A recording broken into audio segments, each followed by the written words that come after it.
বড়দিনের সকালে তাপমাত্রা কিরকম রয়েছে রাজ্যের বিভিন্ন জেলায় সেই দিকে নজর রাখবো। তাপমাত্রা কিছুটা বাড়লেও বড়দিনের সকালে পশ্চিমের জেলাগুলোয় এখনো কিন্তু ভালোই ঠান্ডা রয়েছে। আমি একটু পশ্চিমের জেলাগুলোর ছবি দেখব, একদিকে পুরুলিয়া, অন্যদিকে বাঁকুড়া, সেখানকার কিরকম পরিস্থিতি। আমাদের সঙ্গে আমাদের দুই প্রতিনিধি রয়েছেন। পুরুলিয়া থেকে রয়েছেন আমাদের প্রতিনিধি ইন্দ্রজিৎ এবং বাঁকুড়া থেকে রয়েছেন আমাদের প্রতিনিধি দেবব্রত। আমি প্রথমেই পুরুলিয়ায় ইন্দ্রজিতের কাছে যাই। ইন্দ্রজিৎ, কদিন ধরেই তোমার সঙ্গে যখনই কথা হয়েছে তুমি ট্যুরিস্টদের কথা বলেছো, আর আজকে তো সেই বড় দিন, অর্থাৎ ছুটির দিন। একদিকে সেই আমেজটাও রয়েছে, তার সঙ্গে ঠান্ডার আমেজটাও রয়েছে। কিরকম ছবি দেখতে পাচ্ছ, আবহাওয়া কেমন, প্রথমেই তোমাকে একটু জিজ্ঞেস করবো।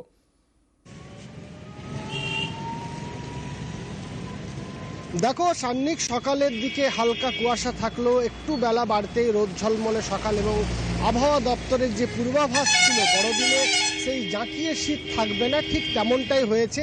আজ জেলার সর্বনিম্ন তাপমাত্রা 12.2 ডিগ্রি সেলসিয়াস। ফলে স্বাভাবিকভাবেই যে আকাঙ্ক্ষিত ঠান্ডা থাকার কথা ছিল, বড়দিনে যে ঠান্ডা চেয়েছিল সাধারণ মানুষ বা উৎসবপ্রেমী মানুষ, সেই ঠান্ডা নেই। তাপমাত্রা অনেকটাই বৃদ্ধি পেয়েছে। ফলে এই তাপমাত্রা থাকলেও সকালের দিকে ঠান্ডা থাকছে এবং বেলা বাড়লেই সেই ঠান্ডা থাকছে। দুপুরের দিকে একটু আবহাওয়ার পরিবর্তন হচ্ছে। তবে যেটা প্রথমেই বলি, আজ বড়দিন এবং এই বড়দিনে উৎসবে মেতে উঠেছে সাধারণ মানুষ, পুরুলিয়াবাসী। অন্যদিকে যারা পর্যটকেরা আসছে পুরুলিয়ায়, তারাও উৎসবে মেতে উঠেছে। ফলে সকাল থেকে আমরা দেখছি বিভিন্ন পিকনিক স্পটে তারা সকাল থেকেই ভিড় জমাচ্ছে, এবং যেমনটা এখন দেখছি যে রাস্তায় প্রচুর মানুষ একেবারে বাড়ির থেকে বেরিয়ে পড়েছে পিকনিকের উদ্দেশ্যে। জেলার বিভিন্ন পিকনিক স্পটগুলো রয়েছে, সেখানে ভিড় লক্ষ্য করা যাচ্ছে। সকাল থেকে রান্না বান্না, খাওয়া দাওয়া, ফলে ফেস্টিভ মুডে রয়েছে, আনন্দে রয়েছে জেলার মানুষ। এবং একই সাথে যারা পর্যটক এসছে সান্নিক, তারাও খুব আনন্দে রয়েছে। এবং অযোধ্যা পাহাড়ে তিল ধারণের জায়গা নেই, এই মুহূর্তে অযোধ্যা পাহাড়ে পর্যটকদের ঢল নেমেছে। অন্যদিকে জেলার মানুষ উৎসবে মেতে উঠেছে সান্নিক। বেশ, একদিকে তুমি আমাদের সঙ্গে থাকো, একদিকে যখন তুমি এই ছবি দেখাচ্ছ উৎসবের আমেজে এই রকম ভাবে মানুষ পিকনিক করতে বেরিয়ে পড়েছেন, আমি একটু চলে যাব বাঁকুড়াতে, পাশেরই জেলা। সেখানেও তাপমাত্রা অনেকটা কাছাকাছি, কিন্তু সেইখানে কিরকম ভিড়। আমাদের সঙ্গে রয়েছেন বিষ্ণুপুর থেকে আমাদের প্রতিনিধি দেবব্রত।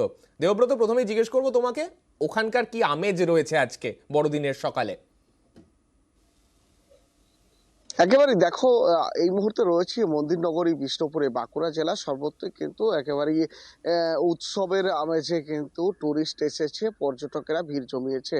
তুমি জানো যে মন্দিরনগরী বিষ্ণুপুরে শীতকাল পড়লেই কিন্তু রাজ্য থেকে এবং দেশের বিভিন্ন প্রান্ত থেকে হাজার হাজার পর্যটক এসে ভিড় জমায়। তার ওপর উপরি পাওনা আজ বড়দিন, সকাল থেকেই কিন্তু পর্যটক ভিড় জমিয়েছে। তুমি জানো যে আজ সোমবার, অর্থাৎ রবি ও শনিবার এই দুটো দিন ছুটি, তার উপর আজ সপ্তাহের প্রথম দিন আরো একটা ছুটি। অর্থাৎ দুদিন আগে থেকেই কিন্তু একেবারে হাজার হাজার পর্যটক এসে ভিড় জমিয়েছে মন্দিরনগরী বিষ্ণুপুরে সহ বাঁকুড়ার যে সমস্ত টুরিস্ট স্পটগুলি রয়েছে। একেবারে তোমাকে যদি ওয়েদারটা একটু বলি, আর তাপমাত্রাটা গত 24 ঘন্টায় বাঁকুড়া জেলায় সর্বনিম্ন তাপমাত্রা 13.3 ডিগ্রি সেলসিয়াস। এবং ভোরের থেকে কুয়াশা ছিল, ভোর দিন বাড়ার সাথে সাথে কিন্তু একেবারেই মিষ্টি রোদ। অর্থাৎ পিকনিক করার জন্য একটা মনোরম এবং উপযোগী ওয়েদার, যে কারণেই কিন্তু সকাল থেকেই দেখতে পাওয়া যাচ্ছে বিভিন্ন প্রান্ত থেকে একাধিক বাস, ছোট গাড়ি করে পর্যটকেরা আসছে, ভিড় জমাচ্ছে। কারণ ইতিমধ্যে মন্দিরনগরী শহর বিষ্ণুপুরে কিন্তু বিভিন্ন প্রান্ত থেকে পর্যটক এসে উপস্থিত হয়েছে, আসছে। কারণ এই মনোরম ওয়েদার, তার উপর একেবারে পরপর ছুটি, সবে মিলিয়ে কিন্তু বড়দিনের আমেজে মেতে উঠেছে এলাকার মানুষ থেকে শুরু করে পর্যটক সকলেই। সান্নি, অনেক ধন্যবাদ দেবব্রত।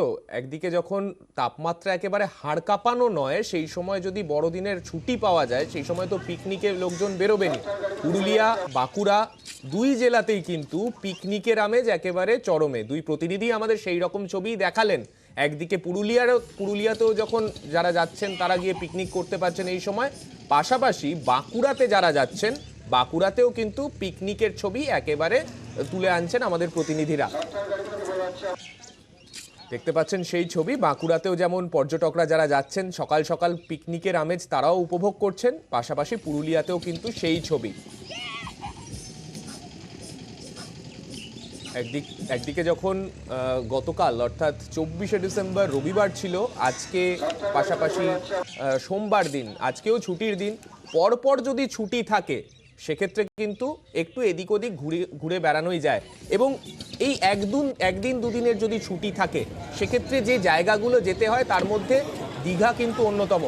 দীঘার কীরকম আমেজ, বড়দিনের সকাল ছুটির দিন কীরকম আমেজ, বড়দিনের সকাল থেকেই উৎসব মুখর রাজ্য, সকাল থেকেই বিভিন্ন পর্যটন কেন্দ্রে ভিড় রয়েছে, সকাল থেকে দীঘাতেও কিন্তু পর্যটকদের উপচে পড়া ভিড়। দীঘার ঝাউবনে পিকনিকের আয়োজনও পাশাপাশি চলছে। আমাদের সঙ্গে আমাদের প্রতিনিধি পঙ্কজ রয়েছেন, পঙ্কজকে জিজ্ঞেস করবো, পঙ্কজ ভিড় কিরকম দেখছো সকালে দীঘাতে? দেখো সানিক, একেবারে কিন্তু যে বড়দিনের যে বড় মজা, যেখানে পর্যটক শহর, যেখানে সৈকত সুন্দরী দীঘা, সেখানে কিন্তু সকাল থেকে কিন্তু ঠিক থেকে ভিড় তোমাকে ছবিটা দেখানো, যেখানে ছবিতে দেখাই যাচ্ছে যে পুরো ঝাউবনেও যারা পিকনিক মুডে যারা পিকনিক করতে আসেন তারাও ভিড় জমেছে, ইতিমধ্যে শুরু করে দিয়েছে সেক্ষেত্রে। এবং যে কনকনে ঠান্ডাও রয়েছে আজকে কিন্তু 25শে ডিসেম্বর, যেখানে যে বড়দিন, সেই বড়দিনের কিন্তু ঠান্ডার ভাবটাও প্রচুর ভালোই রয়েছে, সেখানে শীতের আমেজও রয়েছে। পর্যটকরা যেরকম ভিড় জমেছে দীঘা সৈকত নগরী সুন্দরী দীঘা, তাজপুর, মন্দারমণিতেও যথেষ্টই ভিড় রয়েছে। বেলা বাড়ার সঙ্গে সঙ্গে আরও পর্যটক বাড়বে এমনটাই মনে করছে কিন্তু প্রশাসনের পক্ষ থেকে, যেখানে কিন্তু তুমি দেখতেই পাচ্ছ যে পিকনিক মুড, যেখানে পিকনিক করতেও ইতিমধ্যে কিন্তু শুরু করে দিয়েছে, ঝাউ জঙ্গলগুলোতেও ভিড় জমেছে। তোমাকে দেখানোর চেষ্টা করবো, ক্যামেরাম্যান অর্পণকে দেখানোর চেষ্টা করবো যে এখানে পর্যটক তুমি দেখতে পাচ্ছ যে এমনিতে যে পর্যটক যে সকালে কিন্তু তারা শীতের আমেজ উপভোগ করছে, সেক্ষেত্রে কিন্তু সমুদ্রের ঢেউ, যেখানে উত্তাল, এখন জোয়ারের টাইম, জোয়ারের থেকে কিন্তু পর্যটকরা কিন্তু তারা কিন্তু ইতিমধ্যে কিন্তু জলে পা ভেজানোর চেষ্টা করছে, শীতের আমেজও উপভোগ করছে। এখানে তোমাকে দেখানোর চেষ্টা করবো, ক্যামেরা পার্সন আমাদের কাছে একজন পর্যটক আছে, তাদের কাছে জানতে যাবো কোথা থেকে এসেছিলাম। আমরা ওয়েস্ট বেঙ্গল বাঁকুড়া থেকে এসেছি। কেমন লাগছে দীঘাতে? সুন্দর, খুব ভালো। কালকে ঢেউটা একটু কম পেয়েছিলাম, দুপুর সময় এসেছিলাম, কিন্তু আজকে সকালে ভীষণ উপভোগ করছি সমুদ্রটাকে। সমুদ্রটা খুব ভালো লাগছে, বড় বড় ঢেউ আসছে। একটু পরে স্নান করতে নামবো। এই যে টানা 3 দিন ছুটি, শনিবার রবিবার সোমবার, এতে 3 দিনের মধ্যে কি দীঘাতেই পুরোটা কাটাচ্ছেন? হ্যাঁ, পুরোটা দীঘাতে কাটাচ্ছেন? আমরা সমুদ্রপ্রেমী, সমুদ্রের কাছে থাকতে ভালো লাগে। না একদম না, আমরা এসেছি Bankura medical college, Sammilani medical college hospital থেকে। আমাদের সমস্ত অফিসিয়াল স্টাফ আছেন, আমাদের স্যারও এসছেন, উনি মন্দারমণি গেছেন, MSBP স্যার। আমরা আপাতত এখানে আজকে আছি, একটু পরে মন্দারমণি যাবো। দেখো সানিক, একেবারে পর্যটক যেখানে তারা বলছে 3 দিন টানা ছুটি যেখানে রয়েছে, 3 দিন ছুটিতে কিন্তু দীঘাতেও তারা উপভোগ করছে। এখানে শুধু দীঘাতে নয়, মন্দারমণি, তাজপুরেও তারা কিন্তু উপভোগ করছে সৈকত নগরী সুন্দরী দীঘাতে। এই যে বড় দিনের যে বড় মজা, তারা কিন্তু কোনটাই কিন্তু আমেজ তারা উপভোগ করছে। সকাল থেকে কিন্তু ঠিক থেকে ভিড়ও রয়েছে। আমি যেখানে এই মুহূর্তে দাঁড়িয়ে আছি ওল্ড দীঘার 2 নম্বর ঘাটে, তুমি দেখতে পাচ্ছ ওল্ড দীঘা নিউ দীঘাতে পর্যটক যথেষ্ট পরিমাণে ভিড় রয়েছে সানিক। স্বাভাবিক, কেননা ছুটিও যেমন পাওয়া গেছে, তার সঙ্গে যারা একটু বেরোতে ভালোবাসেন তাদের জন্য তো দীঘা একেবারে আদর্শ লোকেশন।